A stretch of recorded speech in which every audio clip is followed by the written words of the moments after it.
ऐसी ही बेहतरीन कहानियाँ सुनने के लिए केपी नॉवल चैनल को लाइक, शेयर और सब्सक्राइब करें। आने वाली कहानियों के बारे में जानने के लिए हमारे टेलीग्राम से जुड़ें। लिंक डिस्क्रिप्शन में है। नेक्रोमांसर ऑफ द शैडोज, अध्याय 831 भाग 1। जिस क्षण सैकड़ों पृथ्वी भले भारी आदमी को मांस के कटार में बदलने वाले थे, वूश, एक चमकदार सफ़ेद रोशनी चमकी और एक भयानक आभा ने चारों ओर घेरा बना लिया। एवन ने एक जोरदार धमाकेदार आवाज़ सुनी और ब्राउन के साथ उसका संपर्क टूट गया, जिसका अर्थ था कि ब्राउन को किसी ने मार दिया था। क्या बात है! इवान की आंखें चौंक कर चौड़ी हो गईं जब उसने उस भयानक आभा को महसूस किया जो उसे आकाश से नीचे जमीन की ओर धकेलने की धमकी दे रही थी। उसने आकाश में रहने के लिए अपनी छाया पंखों को पूरी ताकत से फड़फड़ाया और एक गंभीर नज़र से नीचे देखा। नीचे देखने पर उसने लगभग 1 किलोमीटर व्यास का एक पीला प्रकाश का गोला देखा जो एक बेब्लेड की तरह घूम रहा था। एवन ने अपनी आंखें सिकोड़ लीं जब उसने तेजी से घूमते हुए गोले को देखा और महसूस किया कि उसकी सहज प्रवृत्ति खतरे में चीख रही है। घूमते हुए गोले को देखकर ही वह बता सकता था कि अगर वह उसके करीब जाने की कोशिश करेगा तो उसका शरीर टुकड़े टुकड़े हो जाएगा।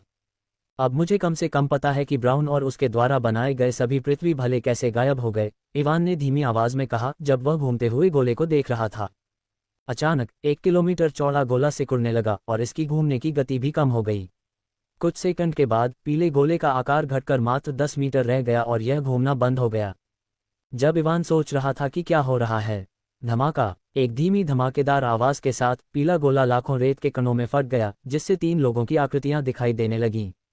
इवान ने उस भारी भरकम आदमी और उसके खिलाफ लड़ने वाले योगिनी की आकृतियों को अनदेखा कर दिया और उसकी नज़र उनके सामने खड़े एक आदमी पर पड़ी। उस आदमी ने पूरी प्लेट वाला सुनहरा कवच पहना हुआ था, जिससे केवल उसका चेहरा खुला हुआ था।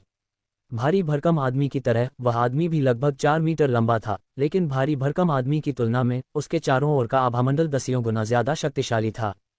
मेरी सहज बुद्धि मुझे बता रही है कि यह आदमी कम से कम उस एल्फ के बराबर है जिसका मैंने पहले सामना किया था, अगर उससे ज्यादा नहीं। इवान ने अपने चेहरे पर एक गंभीर भाव के साथ सोचा जब उसने उस आदमी को देखा जिसने ब्राउन को बिना किसी प्रयास के मार दिया था। उस आदमी को ध्यान से देखने पर इवान ने कुछ नोटिस किया और उसका भाव बदल गया। उसकी आंखें, वे भी उन दोनों की तरह ही खून से लाल हैं, लेकिन उन दोनों के विपरीत जो अपने कौशल का उपयोग करने के लिए संघर्ष कर रहे हैं। ऐसा लगता है कि यह आदमी बिना किसी समस्या के अपने कौशल का उपयोग कर सकता है, इवान ने टिप्पणी की जब उसने मोमोन के चारों ओर रेत के कणों को घूमते हुए देखा। अचानक मोमोन ने अपना सिर उठाया और इवान की ओर देखा। जिस क्षण मोमोन ने अपनी खून से लाल आंखों से उसे देखा, इवान की सहज बुद्धि चीखने लगी। अचेतन रूप से उसने सोल बीकन कौशल को सक्रिय किया और उसका शरीर चांदी की रोशनी से चमकने लगा। जैसे ही उसका शरीर चांदी की रोशनी से चमकने लगा, इवान ने मोमोन को बिजली की गति से मार्शल आर्ट की मुद्रा में खुद को स्थापित करते हुए देखा और अगले ही पल उसने उसकी दिशा में मुक्का मारा। एक जोरदार धमाका हुआ, मानो सैकड़ों बम एक साथ फट गए हों, और हवा का दबाव इवान की दिशा में तोप के गोले की तरह बढ़ गया। पवित्र बकवास, इवान ने चौंकते हुए चिल्लाया जब उसने देखा कि हवा की तोप उसकी ओर आ रही है। वह मोमन से लगभग 500 मीटर ऊंचा और 2 किलोमीटर दूर था, लेकिन फिर भी वह महसूस कर सकता था कि अगर हवा का दबाव उस पर पड़ता तो उसका शरीर निश्चित रूप से खून के धुंध में फट जाता। एक पल के लिए उसे ऐसा भी लगा कि उसका दिमाग ठीक से काम नहीं कर रहा है, क्योंकि वह ये विश्वास नहीं करना चाहता था कि जो आदमी अभी अभी आया है उसके पास इतनी ताकत है कि वह उसे कुछ किलोमीटर दूर से ही एक मुक्का मारकर मार सकता है। लेकिन चाहे वह माने या न माने, वास्तविकता उसके सामने थी, क्योंकि वह महसूस कर सकता था कि मोमन के मुक्के से उत्पन्न हवा का दबाव उसकी ओर आ रहा था और वह अपने शरीर में मौत की आभा को महसूस कर सकता था। सौभाग्य से हवा का दबाव उसके शरीर से टकराने से ठीक पहले वह आसमान से गायब हो गया और जमीन पर दिखाई दिया, जहां उसने पहले ब्राउन और भारी भरकम आदमी के लड़ने के दौरान सोल बीकन गिराया था। जमीन पर दिखाई देने के बाद इवान ने ऊपर देखा और देखा कि एयर कैनन आगे बढ़ना जारी रखता है और कुछ 100 किलोमीटर के भीतर के सभी बादल इसके द्वारा छोड़े गए दबाव के कारण गायब हो गए। ये किस तरह की बकवास ताकत है! मुझे 100% यकीन है कि उस आदमी ने किसी भी तरह के कौशल का इस्तेमाल नहीं किया और यह सिर्फ उसकी शुद्ध शारीरिक ताकत थी। इवान ने मोमन को देखते हुए अपनी लार को निगल लिया। अगर मैं गलत नहीं हूं तो उसकी ताकत का आंकड़ा 2000 से ऊपर होना चाहिए, इवान ने सोचा और उसके जैसे किसी व्यक्ति का सामना करने के विचार से घबरा गया। उसकी वर्तमान ताकत का आंकड़ा सिर्फ 95 अंक था और उसके लिए अपनी वर्तमान शक्ति के साथ मोमोन का सामना करना असंभव था। उसके जैसे किसी व्यक्ति के खिलाफ लड़ने का कोई मतलब नहीं है। इवान ने तुरंत अपना मन बना लिया जब उसे मोमोन की ताकत का एहसास हुआ और उसकी छाया हिलने लगी। वाह! अचानक लगभग 1000 छाया मरे हुए, जिसमें पवन और बिजली की भीड़ें, ब्राउन शामिल थे, अपनी छाया भंडारण से बाहर आए और मोमोन, बल्कि मैन और एल्फ की ओर दौड़े। उन सभी ने अपने कौशल का इस्तेमाल किया और मोमोन और अन्य पर हमला किया। इवान ने जमीन पर पड़ा आत्मा बीकन उठाया और उसे अपने पास खड़ी पवन और बिजली की भीड़ों में से एक को दिया और उसे इसे दूर ले जाने का आदेश दिया। भीड़ों को आत्मा बीकन ले जाते हुए देखकर इवान थोड़ा मुस्कुराया और लड़ाई की ओर देखा। लेकिन जब उसने लड़ाई को पीछे देखा तो उसके चेहरे पर जो हल्की मुस्कान थी वह सख्त हो गई। इस आदमी को क्या हो गया है? इवान ने चौंकते हुए कहा जब उसने मोमोन को देखा जो बिना कुछ किए अपने शैडो अनडेड के हमलों का सामना कर रहा था। जब शैडो अनडेड ने हमला किया तो भारी भरकम आदमी और एल्फ दोनों मोमोन के पीछे छिप गए और जब उनके हमले मोमोन के संपर्क में आए तो विशालकाय व्यक्ति ने भी नहीं हिला और अपनी गहरी लाल आंखों से शैडो अनडेड को देखा। इस आदमी में किस तरह की बकवास सहनशक्ति है? इवान चौंकते हुए चिल्लाया जब उसके शैडो अनडेड के हमले मोमोन के खिलाफ पूरी तरह से बेकार थे। वह अनुमान लगा सकता था कि मोमोन ने जो सुनहरा कवच पहना हुआ था उसमें बहुत अधिक सुरक्षा होगी, लेकिन फिर भी ये देखना उसके लिए बहुत चौंकाने वाला था कि इतने सारे शैडो अनडेड के हमलों को झेलने के बाद भी वह पूरी तरह से सुरक्षित था। इवान अभी भी सदमे की स्थिति में था जब मोमोन ने अचानक एक कदम आगे बढ़ाया। रेत के कण उसके हाथ को ढकने लगे और उसने छाया मरे हुओं की ओर मुक्का मारा। एक जोरदार आवाज गूंजी और पहले की तरह शक्तिशाली वायु दबाव छाया मरे हुओं की ओर बढ़ा, उनके शरीर को काले धुएं के गुबार में उड़ा दिया। ये हास्यास्पद है। इवान खुद को कोसने से नहीं रोक सका जब मोमोन के एक मुक्के से उसके लगभग 300 छाया मरे हुओं को नष्ट कर दिया गया। ये देखकर कि मोमोन कितनी आसानी से अपने छाया मरे हुओं को संभाल रहा था, उसने आह भरी और अपना सिर हिलाया। यह अच्छा है कि मैंने एक भेड़ को आत्मा बीकन के साथ भेज दिया, उसने कहा और उसके चेहरे पर एक हल्की मुस्कान दिखाई दी। भले ही मेरी छाया मरे हुओं उसे हरा न सकें, मैं फिर भी यहाँ से बिना। इवान ने अचानक बोलना बंद कर दिया और उसकी आंखें सदमे में चौड़ी हो गईं क्योंकि जिस भेड़ को उसने आत्मा बीकन के साथ भेजा था उसके साथ उसका संबंध अचानक टूट गया था। उसी समय भेड़ से अपना संपर्क खोने से ठीक पहले उसे भेड़ से एक संदेश मिला कि उसे मारने वाले व्यक्ति के बारे में। अच्छा, वह चांदी के बालों वाला योगिनी भी यहाँ है। अध्याय 832 शून्य सील भाग 2। भाड़ में जाओ, क्या वह इस आदमी द्वारा छोड़े जा रहे आभा के कारण यहाँ आ रहा है? इवान ने भारी आवाज में कहा जब उसने पवन और बिजली भेड़ से संपर्क खो दिया और संदेश प्राप्त किया कि यह वाल्ट था जिसने उसे मार डाला। मुझे उस सोल बीकन को पुनः प्राप्त करने की आवश्यकता है।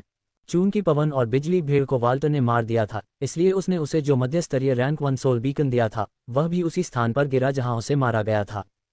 सोल बीकन कौशल का उपयोग करके वह बता सकता था कि बीकन उसके स्थान से केवल 3000 किलोमीटर दूर था, और भले ही वह अपने वर्तमान स्थान से दूर टेलीपोर्ट करने के लिए इसका उपयोग करता हो, मोमोन अपने उच्च स्टेट पॉइंट का उपयोग करके आसानी से उसे पकड़ लेगा। इसके अलावा अब मोमन भारी भरकम आदमी और लाल आंखों से उसे देख रहे योगिनी के साथ उसे वाल्ट से भी निपटना था। शाब्दिक अर्थ में उसकी स्थिति पूरी तरह से गड़बड़ा गई थी। वह सामान्य साधनों का उपयोग करके मोमन से बच नहीं सकता था क्योंकि उसके छाया मरे हुए भी उस विशालकाय को रोकने में सक्षम नहीं थे जिसकी सहनशक्ति और ताकत उससे कहीं अधिक थी। और अगर वह पवन और बिजली भेड़ द्वारा गिराए गए सोल बीकन का उपयोग करके भागने की कोशिश करता है तो भेड़ को मारने वाले वाल्ट को तुरंत पता चल जाएगा। धमाका। जब इवान अपने अगले कदम के बारे में सोच रहा था, मोमन और अन्य लोगों ने उन सभी छाया मरे हुए लोगों को नष्ट कर दिया जिन्हें उसने पहले छोड़ा था। उसी समय उनके ऊपर एक चांदी के बालों वाला योगिनी दिखाई दिया। जब वाल्टर उस दृश्य में दिखाई दिया तो मोमोन और अन्य लोगों की नज़रें तुरंत उसकी ओर मुड़ गईं। 3 ठंडी निगाहों को महसूस करते हुए, विशेष रूप से मोमोन की नज़र उस पर, वाल्टर को अपनी रीढ़ की हड्डी में ठंडक महसूस हुई और उसने चौंककर उनकी ओर देखा। उन्हें क्या हुआ? उसने अविश्वास की नज़र से खुद से पूछा क्योंकि वह मोमोन और अन्य लोगों की लाल आंखों को देख रहा था क्योंकि वह तुरंत बता सकता था कि उनके साथ कुछ गड़बड़ है। अचानक वाल्टर को किसी और की उपस्थिति का एहसास हुआ और जब उसने अपना सिर थोड़ा घुमाया तो उसने एक भूरे बालों वाला आलसी दिखने वाला आदमी देखा। उस आदमी का आलसी दिखने वाला चेहरा देखकर वाल्टर की आंखें चौड़ी हो गईं। तुम अंडस्को? उसने इवान की ओर अपनी उंगली उठाई और चौंककर भरी आवाज में पूछा। तुम अभी भी कैसे जीवित हो? लेकिन अचानक उसने नेदर ऑर्किड के बारे में सोचा और उसकी आंखें ठंडी हो गईं। नहीं, इससे कोई फर्क नहीं पड़ता कि तुम कैसे बच गए। इवान के जवाब देने से पहले वाल्टर बोला और उसकी सुनहरी आंखें खतरनाक ढंग से चमकने लगीं और मोमोन की तरह उसके शरीर से एक भयावह आभा निकली। अगर तुम दूसरी बार नहीं मरना चाहते हो तो मुझे नेदर ऑर्किड दे दो, वाल्टर ने कहा और उसके हाथ में एक गहरे लाल रंग का धनुष दिखाई दिया। अब मुझे क्या करना चाहिए? इवान ने वाल्टर की बात को नजरअंदाज किया और अपने चेहरे पर गहरी भौहें चढ़ाते हुए खुद से पूछा। 3 लाल आंखों वाले पागलों का तो जिक्र ही नहीं, अब तो चांदी के बालों वाला एल्फ भी उसके पीछे पड़ गया था। एक पल रुको। अचानक इवान को एक और विसंगति नजर आई। ये लाल आंखों वाले कमीने इस आदमी पर हमला क्यों नहीं कर रहे हैं? वाल्टर के आने से पहले मोमोन और दूसरे लोग उसकी छाया मरे हुओं से लड़ रहे थे और उन्हें नष्ट करने के बाद वे इवान पर हमला करने के लिए तैयार थे, लेकिन वाल्टर के अचानक आने के कारण रुक गए। मोमन और अन्य लोगों को देखकर, जो वाल्टर को घूर रहे थे जैसे कि कुछ का मूल्यांकन कर रहे हों, उसे लगा कि कुछ ठीक नहीं है। मुझे मत बताओ कि ये लोग खास तौर पर मेरे लिए यहाँ हैं और इस चांदी के बालों वाले आदमी पर तब तक हमला नहीं करेंगे जब तक कि वह उन्हें उकसाए नहीं। और इवान का अनुमान सही निकला, क्योंकि जिस क्षण मोमन और अन्य लोगों ने वाल्टर को इवान को मारने के इरादे से देखते हुए देखा, उन्होंने उसे देखना बंद कर दिया और वापस इवान पर ध्यान केंद्रित किया। अच्छा, भाड़ में जाओ। यह एकमात्र विचार था जो इवान के दिमाग में आया जब उसने महसूस किया कि चारों लोगों की आभा उस पर टूट पड़ी। अपनी आभा का उपयोग करके उसकी हरकतों को प्रतिबंधित करने के बाद चारों लोग उसकी ओर दौड़ पड़े। इवान ने अस्थायी वेग को सक्रिय किया और समय की उसकी धारणा धीमी हो गई। उसका दिमाग सुपरकंप्यूटर की गति से काम कर रहा था, क्योंकि उसने 4 लोगों को अपनी ओर आते देखा, विशेष रूप से वाल्टर और मोमन जो उस भारी भरकम आदमी और एल्फ से तेज थे। मैं उन्हें अपने शैडो अनडेड का उपयोग करने से नहीं रोक सकता। इवान ने तुरंत ही मोमन और वाल्टर को रोकने के लिए अपने शैडो अनडेड का उपयोग करने के विचार को समाप्त कर दिया, क्योंकि उसने पहले ही देखा था कि मोमन ने अपने शैडो अनडेड को किस तरह से पूरी ताकत से कुचल दिया था। इसके अलावा मोमन के विपरीत जो सही मानसिक स्थिति में नहीं था, वाल्टर पूरी तरह से समझदार स्थिति में था, और अगर उसने हजारों शैडो अनडेड को छोड़ा तो वाल्टर तुरंत उसे शैडो मोनार्क से जोड़ देगा। एल्व्स यूटोपिया के शीर्ष गुटों में से एक थे और इवान बता सकता था कि वाल्टर की पृष्ठभूमि सामान्य नहीं थी, इसलिए यह बहुत संभावना थी कि वह शैडो मोनार्क के बारे में बहुत सी बातें जानता था। कुछ शैडो अनडेड ठीक थे क्योंकि वे बहुत अधिक ध्यान आकर्षित नहीं करते थे, लेकिन जब उसे यकीन नहीं था कि वह वाल्टर को मार पाएगा, तो उनमें से हजारों का उपयोग करना उसके लिए एक बड़ी नहीं थी। शैडो अनडेड के विकल्प को समाप्त करने के बाद उसने शैडो कब्जे और मृत्यु संरक्षक प्राधिकरण का उपयोग करने के बारे में सोचा, लेकिन उसने इस विकल्प को भी समाप्त कर दिया क्योंकि 5 सेकंड की समय सीमा उसके लिए सब कुछ संभालने के लिए पर्याप्त नहीं थी। वाल्टर और मोमन किसी भी शीर्ष रैंक 2 कोर रिवॉल्वर से कहीं अधिक शक्तिशाली थे जिसका उसने कभी सामना किया था, इसलिए उसे यकीन था कि डेथ गार्डियन अथॉरिटी का उपयोग करके उसे मिलने वाले 5 सेकंड उन दोनों को संभालने के लिए पर्याप्त नहीं होंगे।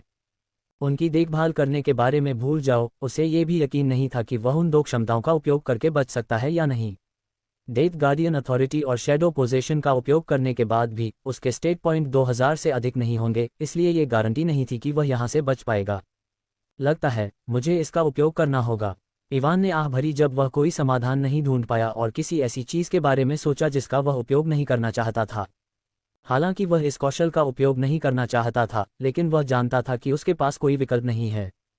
ये देखकर कि मोमोन और वाल्टर उसके पास पहुंचने वाले हैं, उसने इसके बारे में सोचना बंद कर दिया और अपना मन बना लिया।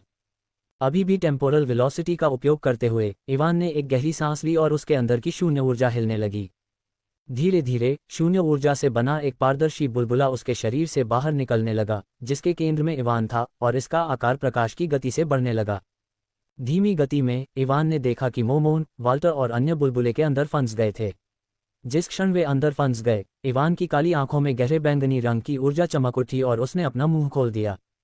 शून्य सील, अध्याय 833 पलायन भाग 1। जब इवान की शून्य ऊर्जा की समझ 20% तक पहुंच गई, तो उसने अपने तीसरे शून्य कौशल को समझ लिया। अपने पहले शून्य कौशल, शून्य ब्रेक, या दूसरे कौशल, शून्य इंद्रियों के विपरीत, उसने जो तीसरा कौशल समझा वह बहुत अलग था। हालांकि वह पहले से ही इस कौशल की मूल बातें समझता था, फिर भी वह इसे ठीक से नियंत्रित नहीं कर सकता था। यही वजह है कि वह इसका इस्तेमाल नहीं करना चाहता था। लेकिन अपनी मौजूदा स्थिति में वह मोमोन, वाल्टर और अन्य लोगों से दूर रहने के लिए इस कौशल के अलावा कुछ और नहीं सोच सकता था। शून्य सील। जैसे ही इवान ने कौशल का इस्तेमाल किया, शून्य ऊर्जा से बना एक पारदर्शी बुलबुला इवान के केंद्र में चारों ओर छाने लगा। भारी भरकम आदमी और योगिनी की तरह मोमोन भी सही मानसिक स्थिति में नहीं था, लेकिन वाल्टर पूरी तरह से स्वस्थ था, और जब उसने इवान के शरीर से पारदर्शी बैंगनी बुलबुला निकलते देखा तो उसके शरीर में एक निश्चित भावना छा गई। उसे अपनी इंद्रियों पर पूरा भरोसा था, इसलिए जैसे ही उसे लगा कि कुछ ठीक नहीं है, उसने तुरंत पीछे हटने का फैसला किया। लेकिन उसे आश्चर्य हुआ कि इवान के शरीर से निकला बुलबुला अचानक फैल गया और एक पल में 200 मीटर के क्षेत्र को कवर कर लिया। वाल्टर ने यह भी नहीं देखा कि बुलबुला कैसे 2 किलोमीटर के क्षेत्र में फैल गया। उसे लगा जैसे बुलबुला शून्य से होकर गुजरा और उन सभी को अपने में समाहित कर लिया। और जिस क्षण वह बुलबुले के अंदर फंसा, वाल्टर को लगा कि एक विदेशी ऊर्जा उसके शरीर पर आक्रमण कर रही है, और अगले ही पल थप थप उसने अपने शरीर के अंदर की सारी ऊर्जा खो दी और जमीन पर गिर गया। थप थप थप थप 3 और आवाजें सुनाई दी, और वाल्टर ने देखा कि मोमोन और अन्य लोग जो इवान की ओर भाग रहे थे, वे भी जमीन पर गिर गए। क्या बकवास है। वाल्टर ने बीच में बोलना बंद कर दिया जब उसने खड़े होने की कोशिश की और महसूस किया कि उसका शरीर कमज़ोर हो गया है। बहुत बहुत कमज़ोर।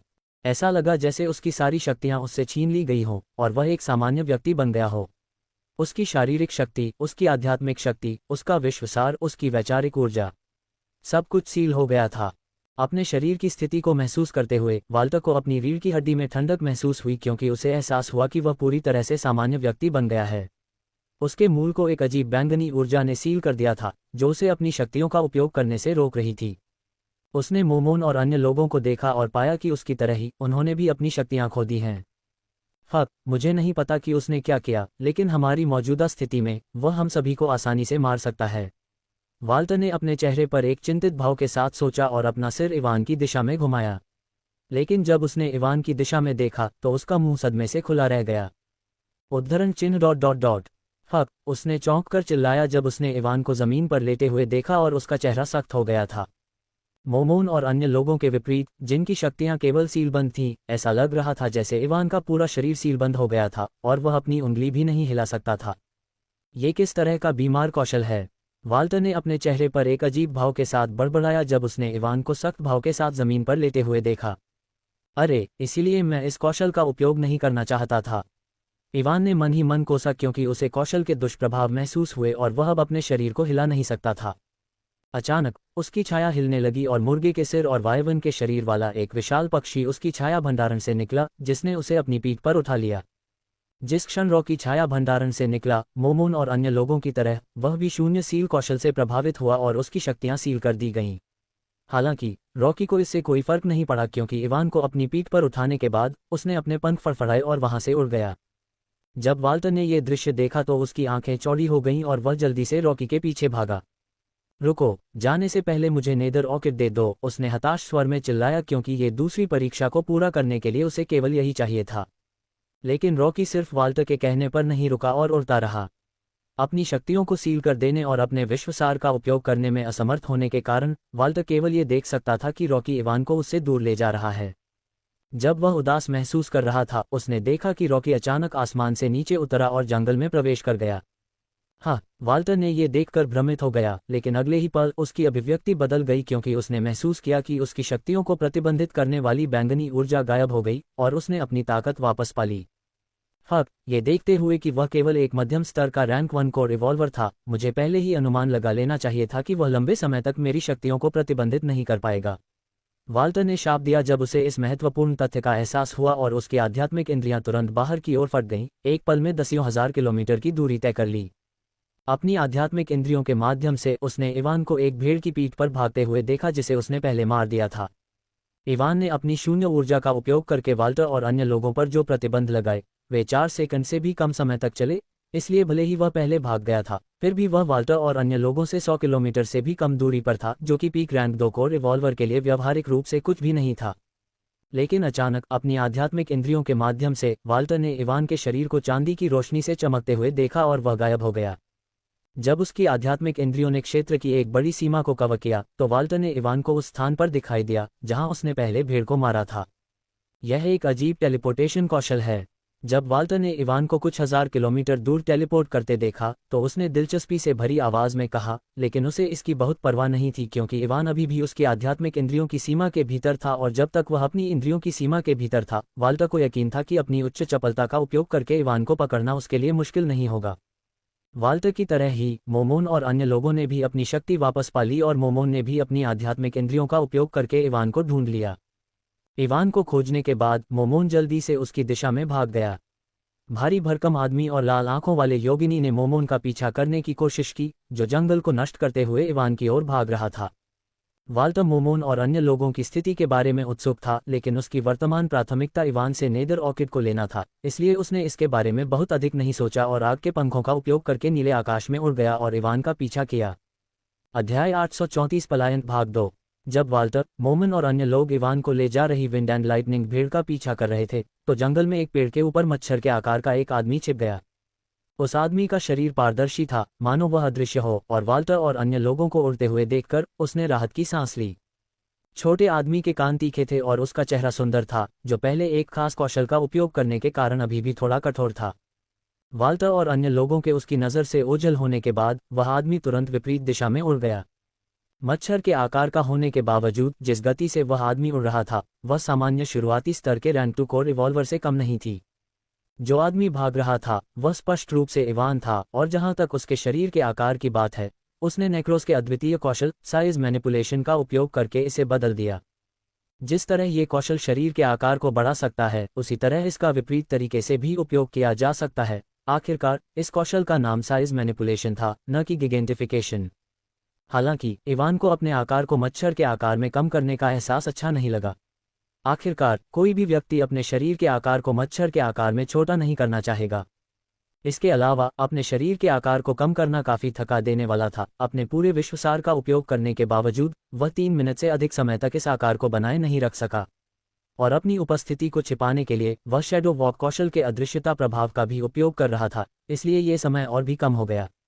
आमतौर पर वाल्टर और मोमन अपनी उच्च आध्यात्मिक शक्ति के साथ शैडो वॉक के अदृश्यता प्रभाव को आसानी से देख लेते, लेकिन इवान द्वारा अपने शैडो क्लोन का उपयोग करके और अपने आकार को मच्छर के आकार में कम करके विचलित करने के कारण वह सफलतापूर्वक वाल्टर और मोमन से छिप गया। भागते समय इवान ने अपनी चपलता बढ़ाने के लिए टेम्पोरल वेलोसिटी का भी उपयोग किया, क्योंकि वह जानता था कि वाल्टर और मोमन को उसके क्लोन को पकड़ने में अधिक समय नहीं लगेगा। एक बार जब वे उसके क्लोन को पकड़ लेते तो उन्हें तुरंत सच्चाई का एहसास हो जाता, और सच्चाई का पता चलने से पहले वह जितना संभव हो सके उतना दूर भाग जाना चाहता था। वह पवन और बिजली की भीड़ का उपयोग कर सकता था जो उससे बहुत तेज थी, लेकिन अगर वह छाया मरे हुए का उपयोग करता तो वाल्टर और मोमन तुरंत अपनी आध्यात्मिक इंद्रियों के माध्यम से इसे नोटिस कर लेते। इसलिए उसके लिए सबसे अच्छा तरीका अपनी शक्तियों का उपयोग करके भागना था। इवान लगभग 1 मिनट तक भागता रहा जब उसे अचानक अपने क्लोन से एक संदेश मिला, और अगले ही सेकंड उसका उससे संपर्क टूट गया। ये बहुत तेज था, इवान ने मन ही मन सोचा जब वाल्टर ने अपने क्लोन को सिर्फ 1 मिनट में पकड़ लिया। अपने क्लोन के अंतिम स्थान से वह बता सकता था कि वह वाल्टर और मोमन से लगभग 15,000 किलोमीटर दूर था, और ये दूरी अभी भी उनकी आध्यात्मिक इंद्रियों की सीमा के भीतर थी। मैं दुनिया का सार खत्म करने वाला हूँ। इवान ने अपने शरीर को अपनी सीमा तक धकेल दिया, क्योंकि वह दूरी बढ़ाने के लिए और भी तेजी से भागने की कोशिश कर रहा था। कुछ और सेकंड बीत गए और अचानक इवान को 2 शक्तिशाली आध्यात्मिक इंद्रियां आसपास फैलती हुई महसूस हुईं। उन्हें पहले ही पता चल गया था कि यह एक क्लोन था। इवान ने अपनी आंखें सिकोड़ लीं जब उसने मोमोन और वाल्टर की आध्यात्मिक इंद्रियों को महसूस किया, और उम्मीद की कि शैडो वॉक कौशल, उसके छोटे आकार और उनके बीच की बड़ी दूरी का अदृश्यता प्रभाव काम करेगा, और वाल्टर और मोमोन उसे नहीं ढूंढ पाएंगे। विशाल और योगिनी की आध्यात्मिक इंद्रियां बाहर की ओर फैलती रहीं, और इवान ने राहत की सांस ली जब उसने देखा कि वे उसे स्कैन करने की कोशिश नहीं कर रहे थे। 20%। इवान ने अपने बचे हुए विश्वसार को देखा और उन सभी कौशलों पर विचार किया जिनका वह उपयोग कर रहा था। उसने महसूस किया कि वह 1 मिनट से भी कम समय में समाप्त हो जाएगा। यदि उसका विश्वसार समाप्त हो जाता है तो वह प्राइमर्डियल शैडो एनर्जी का उपयोग कर सकता है, लेकिन शैडो एनर्जी विश्वसार की तुलना में कहीं अधिक तीव्र है, और मोमोन और वाल्टर के प्राइमर्डियल शैडो एनर्जी के ऊर्जा उतार चढ़ाव को महसूस करने में सक्षम होने की संभावना बहुत अधिक है। यह अच्छा है कि वे अपने स्थान से हिले बिना अपनी आध्यात्मिक इंद्रियों का उपयोग कर रहे हैं। अगर वे मेरी दिशा में चलते हुए मुझे खोजते तो मेरे लिए उनसे भागना असंभव होता, इवान ने सोचा, क्योंकि उसने देखा कि वह मोमन और वाल्टर की आध्यात्मिक इंद्रियों की सीमा से बाहर निकलने से बस कुछ 100 किलोमीटर दूर था। अपने विश्वसार को समाप्त करने से ठीक पहले इवान सफलतापूर्वक उनकी आध्यात्मिक इंद्रियों की सीमा से बच निकला, और जिस क्षण वह सीमा से बाहर निकला उसने तुरंत एक पवन और बिजली भीड़ को बुलाया जिसने उसे अपनी पीठ पर उठा लिया और वहां से भाग गया। इवान का शरीर अपने मूल आकार में वापस आ गया, और भीड़ों के दूर जाने पर उसने पीला चेहरा लिए पीछे देखा। ये बहुत खतरनाक था, इवान ने थकी हुई आवाज में कहा, क्योंकि उसे एहसास हुआ कि अगर वह वाल्टर और मोमन से बच नहीं पाता तो उसकी स्थिति कितनी खतरनाक होती। अपने छाया मरे अपने कौशल और अधिकारियों की मदद से भी वह उन्हें हरा नहीं पाता। ये सब इसलिए है क्योंकि मेरी रैंक बहुत कम है। इवान ने अपनी कमजोरी का एहसास होने पर अपनी मुट्ठियां कस लीं। अगर उसकी रैंक काफी ऊंची होती तो वह उच्च रैंक वाले छाया मरे बना सकता था, लेकिन अपनी रैंक की सीमाओं के कारण वह शुरुआती स्तर के रैंक 2 से उच्च छाया मरे नहीं बना सकता। हालांकि मेरा कोर बहुत तेज गति से आगे बढ़ रहा है, लेकिन ये पर्याप्त नहीं है। मुझे जल्द से जल्द रैंक 1 के शिखर पर पहुंचने की जरूरत है ताकि मैं उच्च स्तरीय छाया मरे हुए लोगों का निर्माण कर सकूं, इवान ने दृढ़ स्वर में कहा, जबकि उसकी आंखें अशुभ रूप से चमक रही थीं। जल्द ही उसने शांत होने के लिए एक गहरी सांस ली और अपने विश्वसार को पुनः प्राप्त करना शुरू कर दिया। मुझे बस एक और जड़ी बूटी इकट्ठा करने की जरूरत है, उसने गहरी आवाज में कहा और दूर की ओर देखा। चलो जल्द से जल्द इस परीक्षण को समाप्त करें और यहाँ से निकल जाएं। अध्याय 835 काला कछुआ भाग 1। हवा और बिजली की भीड़ों पर सवार होकर इवान एक निश्चित दिशा की ओर बढ़ गया। दूसरे परीक्षण को पूरा करने के लिए उसे जो आखिरी चीज इकट्ठा करने की जरूरत थी वह थी फ्रॉस्ट वाइन, जो जल स्रोतों के पास उगती है। इवान ने सूची में अन्य जड़ी बूटियों को इकट्ठा करने में 1.5 दिन बिताए थे और उस दौरान वह एक जल स्रोत के पास आ गया था। हालांकि उसने उस समय फ्रॉस्ट वाइन को इकट्ठा करने की कोशिश नहीं की, क्योंकि पानी के स्रोत को पीक रैंक 2 राक्षस द्वारा संरक्षित किया जा रहा था और उस राक्षस से निपटना काफी मुश्किल था। वाल्टर और मोमन की आध्यात्मिक इंद्रियों की सीमा से भागने के लगभग 5 घंटे बाद इवान ने दूरी में एक छोटी सी झील देखी। उस कमीने को नीचे गिराना आसान नहीं होगा, इवान ने धीमी आवाज में कहा, क्योंकि वह झील के राक्षस के बारे में सोच रहा था। हालांकि मैंने झील के आसपास खोज नहीं की, लेकिन मुझे पहले से ही पता है कि फ्रॉस्ट वाइन कहाँ है, इवान ने खुद से कहा और उसकी आंखें चमक उठीं। जल्द ही हवा और बिजली की भीड़ें झील के किनारे पर रुक गईं। झील कुछ किलोमीटर चौड़ी थी और उसके बीच में एक छोटा सा द्वीप था। इवान को 110% यकीन था कि फ्रॉस्ट वाइन उस द्वीप पर थी। उसे यकीन क्यों था? खैर, हॉकाई कौशल का उपयोग करके वह द्वीप के बीच में एक बर्फ नीली बेल को उगते हुए देख सकता था, और जब उसने अमारा को इसके बारे में बताया तो उसने पुष्टि की कि यह वही चीज थी जिसकी उन्हें तलाश थी। जैसा कि अपेक्षित था, यह आसान नहीं होने वाला है। इवान ने बेल के स्थान के कारण आह भरी और एक गहरी सांस ली। वह तुरंत पानी में नहीं कूदा और द्वीप की ओर नहीं बढ़ा, क्योंकि वह जानता था कि बिना तैयारी के झील में प्रवेश करना शेर की मांद में प्रवेश करने जैसा था। अगले 10 मिनट तक उसने कई चीजों पर विचार किया और आखिरकार अपने अधिकार, डेथ गार्जियन और कौशल शैडो पोजेशन का उपयोग किए बिना झील के राक्षस को मारने का एक तरीका सोचा। हालांकि सफलता की संभावना 100% नहीं है, यह कोशिश करने लायक है, इवान ने धीमी आवाज में कहा, क्योंकि उसकी छाया हिलने लगी थी। मकबरे में प्रवेश करने के बाद पहली बार इवान ने अपनी सभी छाया मरे हुओं को मुक्त किया। जैसे ही हजारों छाया मृतकों की सेना झील के बाहर प्रकट हुई, सभी दिशाओं में मृत्यु का वातावरण फैल गया। जैसे ही मौत की आभा ने आसपास के वातावरण को घेर लिया, झील का पानी हिलने लगा और इवान ने देखा कि बास्केटबॉल के आकार की 2 गहरी पीली आंखें पानी की गहराई से उसे और उसके छाया मरे हुओं को देख रही थीं। इवान की मुस्कान अप्राकृतिक रूप से बढ़ गई जब उसने ठंडी गहरी पीली आंखें देखीं और उसने अपने सभी छाया मरे हुओं को केवल एक ही आदेश दिया, तबाही मचाओ। इवान का आदेश सुनकर छाया मरे हुओं की बैंगनी जलती हुई आंखें अशुभ रूप से चमक उठीं और उनकी आभा बाहर की ओर फूट पड़ी, जिससे पूरी झील हिल गई। इवान और उसके छाया मरे हुओं को देख रही पीली आंखें सिकुड़ गईं जब छाया मरे हुओं की आभा ने पूरी झील को ढक लिया और अगले ही पल गर्जना, एक गड़गड़ाहट के साथ झील की गहराई से एक विशाल कछुआ निकला और झील के बीच में स्थित द्वीप पानी के एक गोले में ढक गया, जिससे कोई भी उस तक नहीं पहुंच सका। कछुआ करीब 100 मीटर लंबा और 40 मीटर लंबा था। उसकी आंखें गहरे पीले रंग की थीं और वह एक सख्त दिखने वाले काले हीरे के आकार के खोल से ढका हुआ था। उसकी पीठ से 10 मीटर लंबी पूंछ निकली हुई थी, जो नुकीले कांटों से ढकी हुई थी, और उसका चेहरा और 4 पैर ड्रैगन जैसे शल्कों से ढके हुए थे। विशालकाय काले कछुए को अपनी और अपनी छाया मरे हुओं को ठंडी आंखों से घूरते हुए देखकर इवान खुद को थोड़ा कांपने से नहीं रोक सका। हालांकि कछुए की आभा मोमोन और वाल्टर की आभा से थोड़ी कमजोर थी, फिर भी यह कुछ ऐसा था जिसे इवान नजरअंदाज नहीं कर सकता था। इसके अलावा इवान कछुए से बिल्कुल अलग कारण से सावधान था। जैसे ही कछुआ पानी के बीच में दिखाई दिया, इवान के छाया मरे हुओं ने अपने कौशल का उपयोग करके उस पर हमला कर दिया। उसकी छाया मरे हुओं के हमलों के कारण पूरी झील हिलने लगी, लेकिन कछुए की पीली आंखें थोड़ी चमक उठीं और झील अपनी शांत अवस्था में लौट आई। उसी समय छाया मरे हुए लोगों के हमले कछुए के संपर्क में आए, जिसके परिणामस्वरूप एक जोरदार विस्फोट हुआ जिसने आसपास के वातावरण को हिला दिया और संयुक्त हमलों के कारण पूरे झील क्षेत्र को विभिन्न रंगों के साथ रोशन कर दिया। जैसा कि कछुए से उम्मीद की जाती है, इवान ने एक तटस्थ स्वर में कहा, क्योंकि वह हीरे के आकार की हल्की नीली ढाल को देख रहा था जो कछुए के सामने दिखाई दी और सभी हमलों को रोक दिया। छाया मरे हुए लोगों के हमलों के कारण ढाल कई जगहों पर स्पष्ट रूप से टूट गई थी, लेकिन झील का पानी अचानक ढाल की ओर बढ़ गया और उस पर सभी दरारें गायब होने लगीं।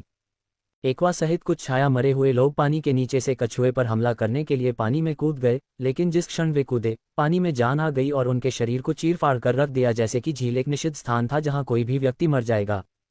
इसकी रक्षा बहुत बढ़िया है, ये झील के पानी को नियंत्रित कर सकता है, और सबसे महत्वपूर्ण बात, इवान ने गोबू की आंखों की रसातल क्षमता का उपयोग किया और देखा कि झील का विश्वसार लगातार कछुए द्वारा अवशोषित किया जा रहा था।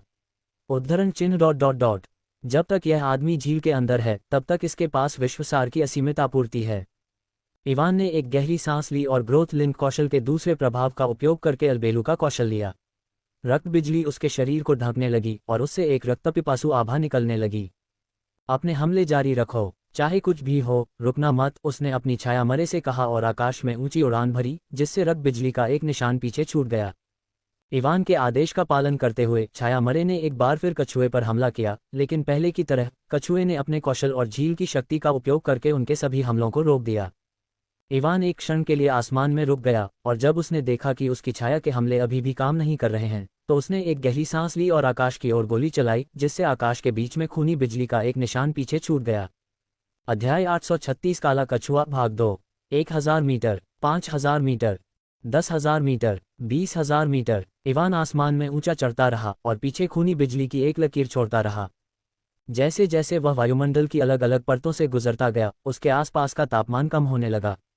जब वह 20,000 मीटर पर पहुंचा तो अपने शक्तिशाली शरीर के साथ भी उसे थोड़ी ठंड लगने लगी, लेकिन वह इतनी ठंड को आसानी से सहन कर सकता था, इसलिए वह रुका नहीं और आगे बढ़ता रहा।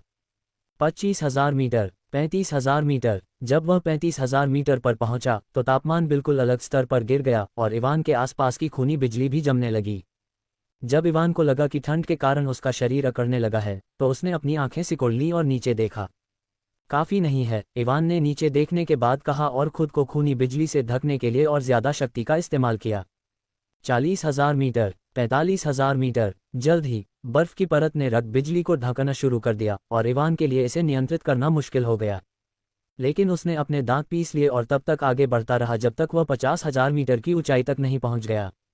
एक बार जब वह 50,000 मीटर की ऊंचाई पर था, इवान ने नीचे देखा और हॉक-आई कौशल का उपयोग करके कछुए को देखा जो उसके छाया मरे के खिलाफ लड़ रहा था।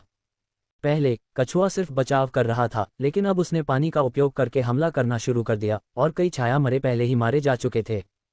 इवान ने कछुए द्वारा मारे गए छाया मरे को वापस बुलाने के लिए अपने विश्वसार का उपयोग नहीं किया, क्योंकि उसे कछुए को सफलतापूर्वक मारने के लिए जितना संभव हो सके उतना विश्वसार की आवश्यकता थी।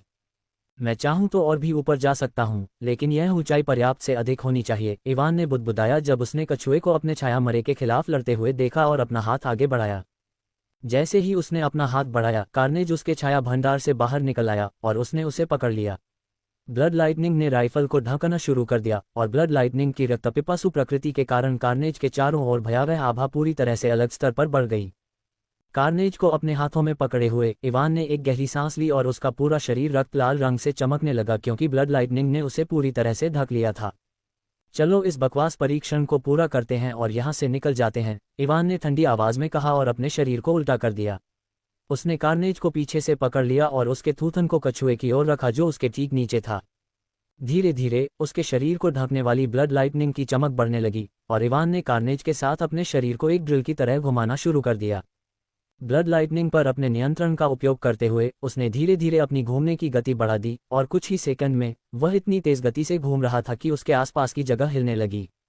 ब्रज़, पर्याप्त नहीं। भले ही उसके आसपास की जगह हिल रही थी, लेकिन इवान संतुष्ट नहीं था। उसकी आंखें और अधिक रोशनी से चमक उठीं और उसने अपनी चपलता को और 30% बढ़ाने के लिए टेम्पोरल वेलोसिटी का इस्तेमाल किया। रर, इवान के आसपास के स्थान ने एक अजीब सी आवाज की और लपेटना और मुड़ना शुरू कर दिया।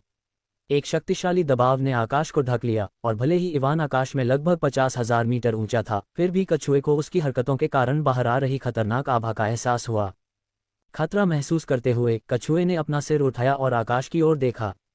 जैसे ही उसने ऊपर की ओर देखा, कछुए ने आकाश का एक बड़ा हिस्सा देखा जो खून से लाल हो गया था और भयावह रक्त बिजली से फट रहा था। आकाश के बड़े हिस्से को रक्त बिजली से ढका हुआ देखकर उसके शरीर में कयामत की भावना भर गई। कयामत की भावना महसूस करते हुए कछुआ पानी के अंदर वापस जाना चाहता था, लेकिन इससे पहले कि वह वापस जा पाता, कड़कड़ाहट, उसने बिजली की कड़कने की आवाज सुनी। उसके बाद एक जोरदार धमाका हुआ जिसने पूरे आसमान को हिला दिया और देखा कि खून की लाल रोशनी की एक लकीर ड्रिल की तरह घूम रही है, मिसाइल की तरह उसकी ओर आ रही है। जिस गति से खून की बिजली की ड्रिल उसकी ओर आ रही थी, वह इतनी तेज थी कि कछुआ सिर्फ इतना कर सकता था कि खुद को बचाने के लिए अपने सिर को अपने कठोर खोल के अंदर खींच ले। जिस क्षण कछुए ने अपना सिर अपने खोल के अंदर खींचा, क्रक कक, जैसे ही कार्नेज का थूथन खून की बिजली से ढका हुआ और ड्रिल की तरह घूम रहा था, वह कछुए के खोल से टकराया तो पूरे इलाके में पीसने की आवाज गूंज उठी। फुक, जिस क्षण कार्नेज कछुए के कठोर खोल से टकराया, इवान के हाथ की हड्डियां टूट गईं और उसका पूरा शरीर दर्द करने लगा। अगर ग्रोथ लिंक कौशल के अविनाशी प्रभाव के कारण नहीं, तो इवान को यकीन था कि कार्नेज बहुत पहले ही लाखों टुकड़ों में टूट गया होता।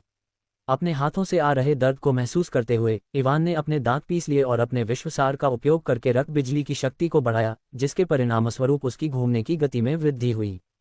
उसी समय उसने अपनी शक्ति बढ़ाने के लिए आकाश में गिरने की क्रिया को सक्रिय किया और परिणामस्वरूप क्रैक क्रैक उसने कुछ टूटने की आवाज़ सुनी और देखा कि कछुए के खोल में दरारें दिखाई देने लगी हैं। दरारें देखकर इवान की आंखें रक्त बिजली से चमक उठी और उसकी घूमने की गति एक बार फिर बढ़ गई। आर्घ, पहले ही टूट जाओ, इवान ऊंची आवाज में चिल्लाया और अगले ही सेकंड स्विश, रक्त बिजली की ड्रिल खोल को भेदते हुए कछुए के शरीर में प्रवेश कर गई। दहाड़, कछुआ दर्द से दहाड़ उठा क्योंकि खून अनियंत्रित रूप से बह रहा था।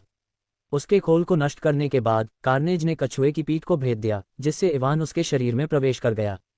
इवान कछुए के शरीर में प्रवेश करने के बाद रुकना चाहता था, लेकिन वह अपनी घूमने की गति को नियंत्रित नहीं कर सका, जिसके परिणामस्वरूप वह कछुए के पेट को अंदर से चीरता हुआ दूसरे छोर से बाहर निकल आया।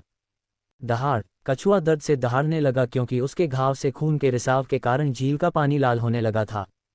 कछुआ लगभग 100 मीटर लंबा था, इसलिए इस तरह का घाव उसके विशाल शरीर की तुलना में बहुत छोटा था। इसके अलावा झील की शक्ति का उपयोग करके कछुए ने पहले से ही इवान द्वारा दिए गए घाव को ठीक करना शुरू कर दिया था। इवान, जो अपनी घूमने की गति को नियंत्रित नहीं कर सका और खुद को झील के तल में दफन कर लिया, वह भी इस तथ्य को जानता था। हालांकि वह चिंतित नहीं था क्योंकि जिस क्षण उसने कछुए के खोल को नष्ट किया और उसके शरीर में प्रवेश किया, कछुए का भाग्य तय हो गया था। नेक्रोस, अब इवान ने अपनी छाया इंद्रियों का उपयोग करके एक संदेश भेजा और अगले सेकंड कछुए के पेट के अंदर 2 बहुत छोटी बैंगनी आंखें खुलीं और उनका आकार बढ़ने लगा। अध्याय 837 प्राचीन कीमिया भाग 1। इवान का आधा ऊपरी शरीर झील के तल में दब गया था, उसकी अधिकांश हड्डियां टूट गई थीं और आंतरिक अंग क्षतिग्रस्त हो गए थे। 50,000 मीटर की ऊंचाई से गिरकर कछुए के कठोर खोल से टकराने का प्रभाव पहले से ही बहुत शक्तिशाली था, और चूंकि उसने स्काई फॉल का भी इस्तेमाल किया था, इसलिए इसने उसके शरीर पर और भी अधिक भार डाला, जिसके परिणामस्वरूप एक शक्तिशाली प्रतिक्रिया हुई। अपनी छाया इंद्रियों का उपयोग करके नेक्रोस को संदेश भेजने के बाद इवान ने तुरंत ठीक होने के लिए डेथ ट्रांसफर कौशल का उपयोग किया क्योंकि वह अपनी गंभीर चोटों के कारण होश खोने लगा था। इवान के शरीर के चारों ओर एक गहरा बैंगनी प्रकाश चमक उठा, जिसने उसे प्राप्त सभी क्षति को उसके एक छाया मरे हुए व्यक्ति में स्थानांतरित कर दिया। एक बार जब वह खुद को ठीक कर लेता है तो इवान अपने शरीर को झील के तल से बाहर खींचता है और जल्दी से सतह की ओर भागता है। जैसे ही इवान सतह की ओर बढ़ा, उसने देखा कि झील का पानी किसी बिंदु पर हल्के लाल रंग का हो गया था और खून की गंध पूरे क्षेत्र में फैल गई थी। जल्द ही वह झील से बाहर निकल आया और झील से बाहर निकलने के बाद उसका स्वागत करने वाले दृश्य को देखकर उसके चेहरे पर एक बड़ी मुस्कान आ गई। तो क्या हुआ अगर आपकी बाहरी सुरक्षा बहुत ज्यादा है? अगर कोई आपको अंदर से नष्ट कर दे तो आप कुछ नहीं कर सकते, इवान ने खुद से कहा जब उसने झील की सतह पर तैरते विशाल कछुए को देखा जिसके चेहरे पर बेजान भाव था। हाँ, यह मर चुका था। मृत कछुए के बगल में नेक्रोस खड़ा था, जिसका पूरा शरीर खून से लथपथ था। इवान जानता था कि कछुए की असामान्य रूप से उच्च सुरक्षा और झील से प्राप्त होने वाले असीमित विश्वसार के कारण उसके लिए सामान्य तरीकों का उपयोग करके उसे मारना असंभव था। सब कुछ सोचने के बाद कछुए को मारने का एकमात्र तरीका उसके आंतरिक अंगों को नष्ट करना था, जो उसके बाहरी सुरक्षा की तरह मजबूत नहीं थे। कार्नेज के अविनाशी प्रभाव का लाभ उठाकर कछुए के खोल को तोड़ने का फैसला करते हुए इवान ने नेक्रोस को ले लिया, जिसने आकार हेरफेर कौशल का उपयोग करके उसके शरीर को मच्छर के आकार में छोटा कर दिया था। नेक्रोस को अपने साथ लाने का कारण यह था कि वह जानता था कि जिस तरह से वह कछुए के खोल को तोड़ने जा रहा था वह बहुत खतरनाक होगा और हो सकता है कि वह ऑपरेशन के दौरान अपने शरीर को ठीक से नियंत्रित न कर पाए। जिस क्षण इवान कछुए के खोल को नष्ट करने के बाद उसके शरीर में प्रवेश किया, नेक्रोस, जो उसके साथ था, तुरंत उससे अलग हो गया और उसके शरीर के अंदर ही रहा, जबकि इवान, जो अपने शरीर को नियंत्रित नहीं कर सका, कछुए के पेट को अंदर से चीरकर बाहर निकल आया। क्योंकि नेक्रोस सफलतापूर्वक कछुए के शरीर के अंदर रहा, इसलिए सब कुछ बहुत आसान हो गया। इवान ने नेक्रोस को आकार में हेरफेर करने के कौशल का उपयोग बंद करने का आदेश दिया, जिससे वह कछुए के पेट के अंदर अपने सामान्य आकार में वापस आ गया और उसके शरीर को अंदर से फाड़ दिया। भले ही कछुए की सहनशक्ति बहुत अधिक थी, लेकिन उसके सभी आंतरिक अंग नष्ट हो जाने के बाद वह जीवित नहीं रह सका। इवान ने उस छोटे से द्वीप को देखा जहां फ्रॉस्ट वाइन स्थित थी और उसने देखा कि कछुए की मृत्यु के बाद उसे ढकने वाला पानी का अवरोध गायब हो गया था। मैं आखिरकार दूसरा परीक्षण पूरा कर सकता हूं, इवान ने खुद से कहा और झील के बीच में तैरते कछुए के शरीर की ओर उड़ गया। हालांकि क्षतिग्रस्त, ये खोल अभी भी काफी उपयोगी होना चाहिए, इवान ने बुदबुदाया और कछुए के खून से लथपथ शरीर के साथ काले हीरे के आकार के खोल को अपने छाया भंडारण के अंदर रख दिया। कछुए के शरीर को संग्रहित करने के बाद इवान ने द्वीप को देखा और एक कदम आगे बढ़ा। उसका शरीर धुंधला हो गया और वह तुरंत द्वीप के किनारे पर दिखाई दिया। द्वीप पर दिखाई देने के बाद इवान तुरंत फ्रॉस्टवाइन की ओर नहीं बढ़ा, इसके बजाय उसने सबसे पहले जाल की जांच करने के लिए अपनी एक छाया मरे को बेलों की ओर भेजा। सौभाग्य से द्वीप पर कोई जाल नहीं था और उसकी छाया मरे बिना किसी समस्या का सामना किए फ्रॉस्टवाइन तक पहुंच गई। ये पुष्टि करने के बाद कि यह सुरक्षित है, इवान ने एक और कदम आगे बढ़ाया और फ्रॉस्टवाइन के ठीक बगल में दिखाई दिया। बेल लगभग 5 मीटर लंबी और गहरे नीले रंग की थी। करीब से निरीक्षण करने पर इवान को पानी की बड़ी मात्रा में ऊर्जा और उसके अंदर केंद्रित विश्वसार का एहसास हुआ। बेल के अंदर बड़ी मात्रा में विश्वसार महसूस करते हुए इवान ने आश्चर्य में एक भान उठाई और इसे स्कैन करने के लिए अपनी आध्यात्मिक इंद्रियों का उपयोग किया। अपनी आध्यात्मिक इंद्रियों का उपयोग करके बेल को स्कैन करने पर इवान ने पाया कि बेल की जड़ें द्वीप के बहुत नीचे तक पहुंच गई थीं और झील से जुड़ी हुई थीं।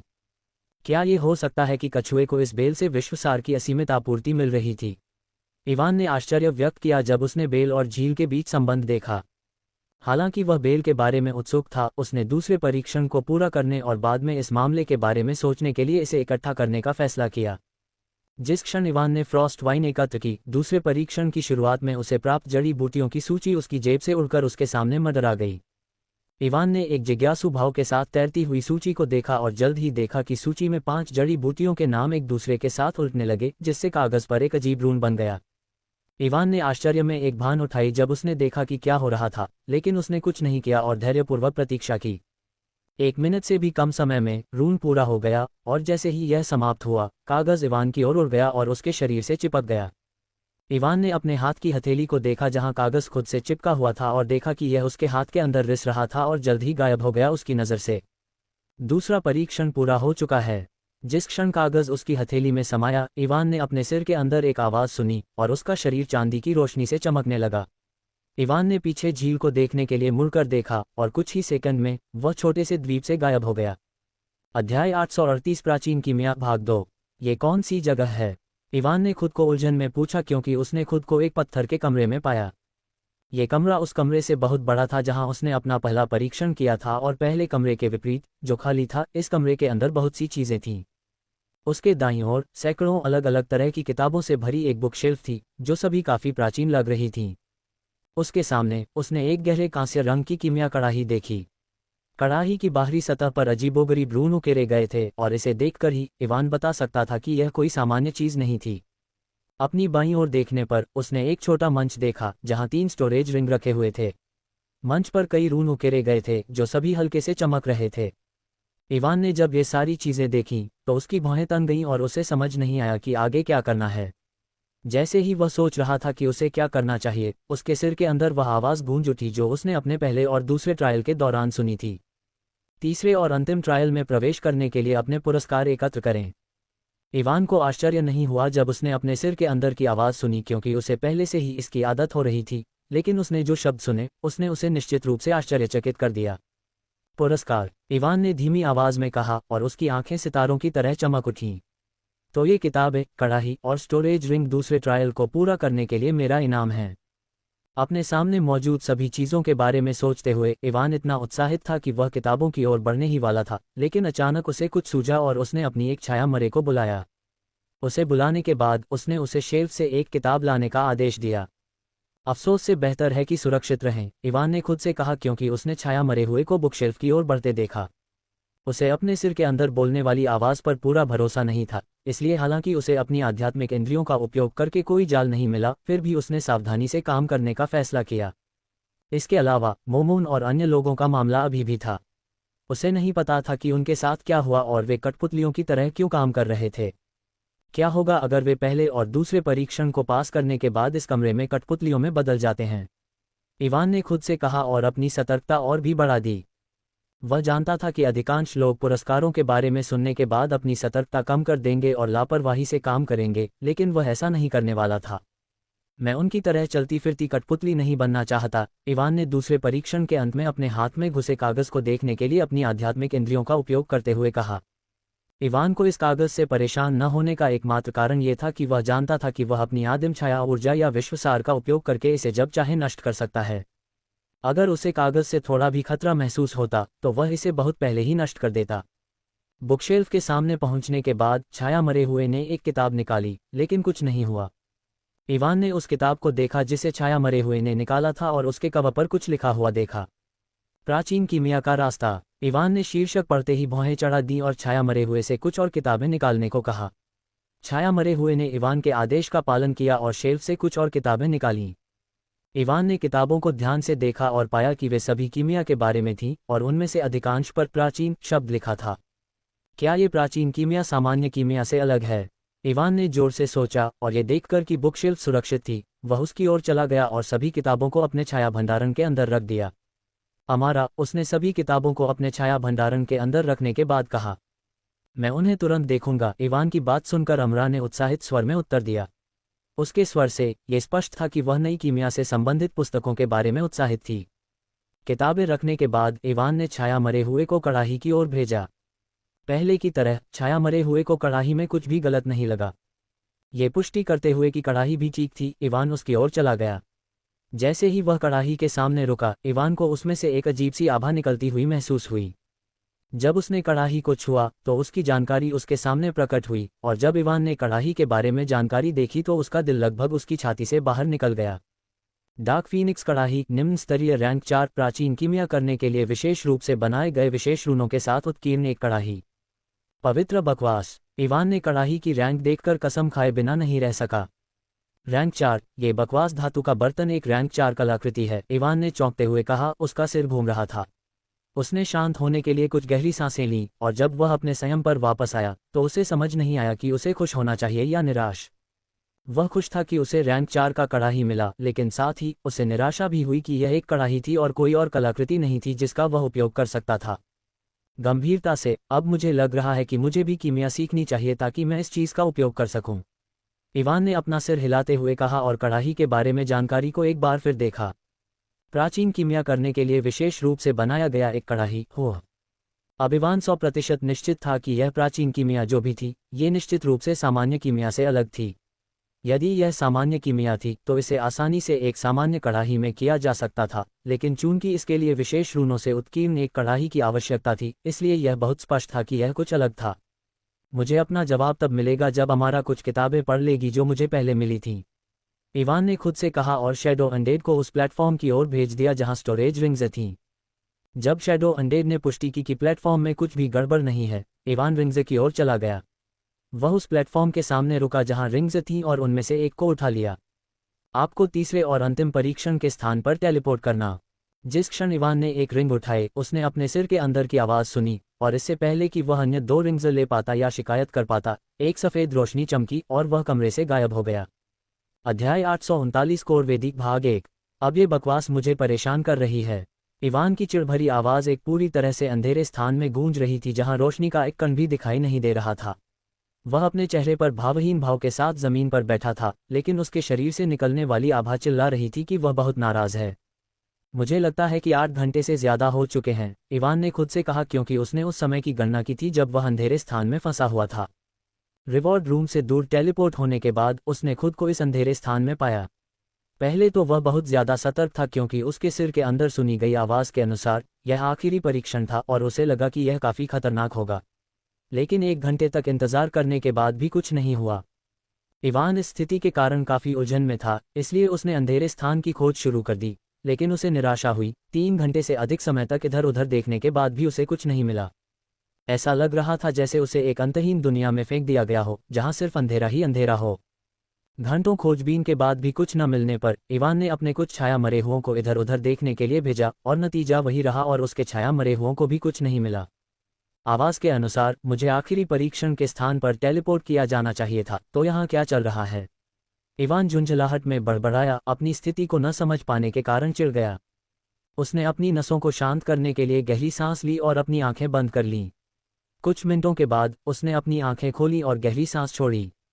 मुझे बस उम्मीद है कि मैं इस गंदी जगह में लंबे समय तक नहीं फंसा रहूंगा, क्योंकि मैं अभी भी कब्र के अन्य स्थानों का पता लगाना चाहता हूं, इवान ने आह भरते हुए कहा और अपनी जेब से एक स्टोरेज रिंग निकाली।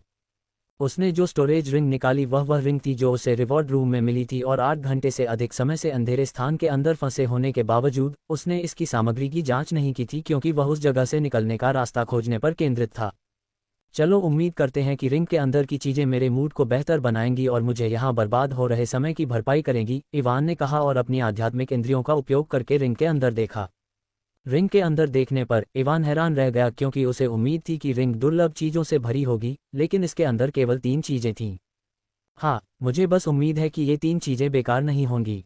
इवान ने एक लकड़ी की छाती, बैंगनी रोशनी से टिमटिमाती एक छोटी पारदर्शी कांच की गेंद और एक धूल भरे कागज को देखते हुए कहा जो एक नक्शे जैसा दिख रहा था। अपनी आध्यात्मिक इंद्रियों का उपयोग करते हुए इवान ने सबसे पहले अंगूठी से लकड़ी का संदूक निकाला। यह एक खजाने की संदूक की तरह दिखता है, इवान ने अपने चेहरे पर एक अजीब भाव के साथ कहा क्योंकि वह अपने सामने चांदी के रंग की संदूक को देख रहा था। करीब से निरीक्षण करने पर उसने संदूक के सामने की तरफ 2 रून उकेरे हुए देखे जो दोनों ही काफी जटिल लग रहे थे। इवान ने संदूक को छुआ और उसे खोलने की कोशिश की, लेकिन उसे आश्चर्य हुआ कि संदूक बंद था और वह उसे नहीं खोल सका। जब वह संदूक को खोलने में सक्षम नहीं था तो इवान ने एक भान उठाए और इससे पहले कि वह कुछ और कर पाता, संदूक के बारे में जानकारी उसकी आंखों के सामने चमक उठी। प्राचीन कीमिया संदूक, एक संदूक जिसे केवल प्राचीन कीमिया का उपयोग करके खोला जा सकता है। यदि आप संदूक को जबरदस्ती खोलने का प्रयास करते हैं तो संदूक और उसके अंदर की चीजें स्वयं नष्ट हो जाएंगी। प्राचीन कीमिया फिर से, इवान ने संदूक के बारे में जानकारी देखकर अपनी आंखें सिकोड़ लीं और अपनी ठुड्डी को रगड़ा। अभी 1 घंटे पहले ही उसने अमारा से पूछा था कि क्या उसे किताबों के जरिए प्राचीन कीमिया के बारे में कुछ पता चला है, लेकिन उसने कहा कि किताबों की विषय वस्तु को समझने में उसे कुछ दिन लगेंगे क्योंकि वहां सैकड़ों किताबें थीं और उसे पहले उन्हें छांटना था। तो ये संदूक मेरे लिए तब तक बेकार है जब तक अमारा प्राचीन कीमिया के बारे में कुछ नहीं सीख लेती। हो, इवान ने मुंह फड़फड़ाते हुए कहा और उसका मूड और भी खराब हो गया। उसने अंगूठी के अंदर 2 अन्य चीजों को देखा और एक गहरी सांस ली। मैं कसम खाता हूं कि अगर ये दोनों भी इस संदूक जैसी ही निकली जिसका मैं उपयोग नहीं कर सकता, तो मैं निश्चित रूप से उस व्यक्ति की पिटाई करूंगा जिसने इन चीजों को अंगूठी के अंदर रखा है। इवान ने जहरीली आवाज में कहा जैसे कि वह अपने सबसे बड़े दुश्मन के बारे में बात कर रहा हो और उसने कांच की गेंद निकाली जिसका व्यास 5 सेंटीमीटर था। जिस क्षण उसने कांच की गेंद को बाहर निकाला, पूरा अंधेरा स्थान 1 सेकंड के लिए गहरे बैंगनी प्रकाश से चमक उठा जिससे इवान को अपनी आंखें बंद करनी पड़ी। 1 सेकंड के बाद जब उसने अपनी आंखें खोली और कांच की गेंद के बारे में जानकारी देखी तो इवान की आंखें चौंक कर चौड़ी हो गईं। विनाशकारी बिजली की गेंद, मध्य स्तर, रैंक 3, एक घातक कलाकृति जो भेदी प्रभाव के साथ विनाशकारी बिजली के प्रोजेक्टाइल को शूट कर सकती है। थथिस अंडरस्को, छोटी कांच की गेंद की रैंक को देखते हुए इवान थोड़ा हकलाया और उसकी सांस भारी हो गई। कुछ ही घंटे पहले वह किसी उपयोगी चीज के बजाय रैंक 4 की कड़ाही मिलने के कारण निराश महसूस कर रहा था, इसलिए रैंक 3 की कलाकृति प्राप्त करना जिसे वह उपयोग कर सकता था उसे बहुत उत्साहित कर रहा था। उसने छोटे विनाशकारी बिजली के गोले से निकलने वाली शक्ति को महसूस किया और उसके चारों ओर भारी आभा के कारण उसका शरीर कांप उठा। इवान तुरंत बिजली के गोले की शक्ति को आजमाना चाहता था, लेकिन वह जानता था कि उसकी वर्तमान स्थिति में मध्यम स्तर के रैंक 3 की कलाकृति की शक्ति को आजमाना सरासर मूर्खता थी। उसे यकीन था कि अपने पूरे विश्वसार का उपयोग करने के बाद भी वह कलाकृति की शक्ति का 10% भी उपयोग नहीं कर पाएगा। इसके अलावा वह अभी भी अपनी वर्तमान स्थिति से अनजान था, इसलिए उसे अपने विश्वसार को संरक्षित करने की आवश्यकता थी ताकि अगर कोई उस पर हमला करे तो वह बच सके। अरे, मैं वास्तव में यहाँ से निकलकर इसे आजमाना चाहता हूँ, इवान ने कहा और चिढ़कर आंखों से अपने आसपास के अंधेरे स्थान को देखा।